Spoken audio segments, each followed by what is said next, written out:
Banyak orang di dalam hidup ini yang menyukai kepastian, apalagi kepastian sukses. Namun nyatanya, apa yang kita inginkan terkadang tidak sesuai dengan harapan. Kita pasti setuju, banyak dari kita tidak suka dengan ketidakpastian. Kita menginginkan yang pasti-pasti saja. Semua orang tahu jalan menuju tujuannya, tapi belum tentu jaminan jalan tersebut benar seperti ekspektasi dan harapan. Kedengaran tidak mengenakan, bukan? Namun, memang itulah kehidupan. Misalnya, ada sebuah peluang, lalu ditambah bumbu dramatisir. Saya dulu miskin, sekarang 1 tahun kaya raya. Percayalah, percayalah. Maka Anda akan mendapatkannya. Saya bisa, Anda juga bisa. Lalu, nyemplunglah banyak orang. Iya, kalau airnya jernih, cari ikan kelihatan. Kalau lumpur, yang ada mata penuh tanah. Jika kita merasa itu tidak pasti, kita tidak akan untuk melangkah. Hal ini pasti menimbulkan pertanyaan seperti, namun, jika itu peluang bagus, bagaimana? Jika kita merasa itu mungkin, akan lebih mudah kita untuk melangkah. Hal ini juga menimbulkan pertanyaan seperti, namun, jika peluang itu salah, bagaimana? Intinya, semua itu ada di tangan masing-masing.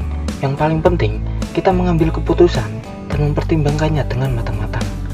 Jika ada keraguan, Anda akan sempoyongan. Karena kita tahu, di perjalanan itu banyak rintangan. Sehingga, jika kita sudah membuat keputusan yang matang, maka akan lebih mudah menerima gangguan dan mengurangi kekagetan. Kekayaan memang menjadi hal yang sangat diinginkan, namun jangan sampai buram dengan fakta di balik kekayaan yang diperoleh seseorang. Salah satu fakta kekayaan itu bisa terjadi ketika jalur uang yang stabil, apalagi banyak hingga bercabang. Tentu itu tidak dibangun dengan instan. Keinginan kekayaan kalau modalnya nafsu aja, berani saja, malah kejedot-jedot nanti di ujungnya. Kita perlu menyadari hal ini dan tidak mengambil keputusan karena emosi. Cuman karena kita pikir dia bisa kaya cepat, saya juga bisa. Itu ada prosesnya. Ini kenyataan. Kaya tidak seinstan itu. Bukankah hidup memang begitu? Tidak ada yang instan. Kita melihat orang yang kaya raya, sukses, tidak melewati jalan yang mulus dan mudah. Rintangan, halangan, sudah menjadi rambu-rambu yang harus dilaluinya. Meskipun kita akui yang dari keluarga kaya akan lebih mudah berdirinya. Jika modal habis, bisa minta lagi. Cicilan bank membengkak, bisa ada bantuan cepat.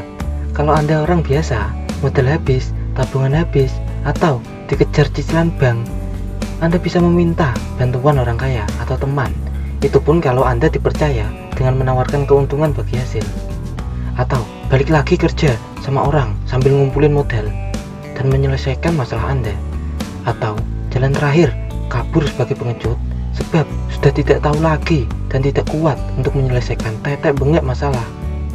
Karena tidak menyelesaikan masalah, itu sama saja menambah masalah. Ukuran kekayaan tentu tiap orang berbeda-beda. Ada yang ekstrim, harus rumah istana, mobil pintu 2. Ada juga yang biasa, cukup rumah tidak sama mertua, dan mobil Innova. Asal jangan kekurangan gitu aja. Lalu, bagaimana mengambil kemungkinan untuk mencapai kekayaan? Kita setuju hidup ini penuh dengan kemungkinan. Melihat kemungkinan kehidupan yang lebih baik, kita harus berada di tengah-tengah, netral, jangan emosi, apalagi terlalu bernafsu lalu bertindak sembrono. Kedengarannya sederhana, namun tanggapan Anda juga bergantung pada kemampuan Anda. Ini berkaitan dengan perilaku juga. Untuk itu, kita harus mempertimbangkan keputusan dengan matang-matang.